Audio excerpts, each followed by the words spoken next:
A cinema sells adult tickets for KSH 12 and child tickets for 7 Kenyan shillings on Saturday. 150 tickets were sold for a total of 1350 Kenyan shillings. Use Matrices to find how many adult and child tickets were sold.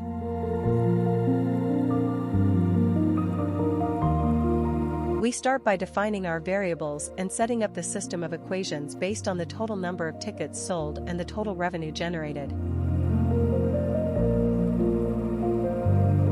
We convert our system of equations into a matrix equation to utilize matrix operations for solving the system. We calculate the determinant of the coefficient matrix as a step towards finding its inverse, which is necessary for solving the system of equations. We compute the inverse of the coefficient matrix, which will be used to multiply both sides of the equation and solve for the variables. We perform the matrix multiplication to solve for A and C, which represent the number of adult and child tickets sold, respectively.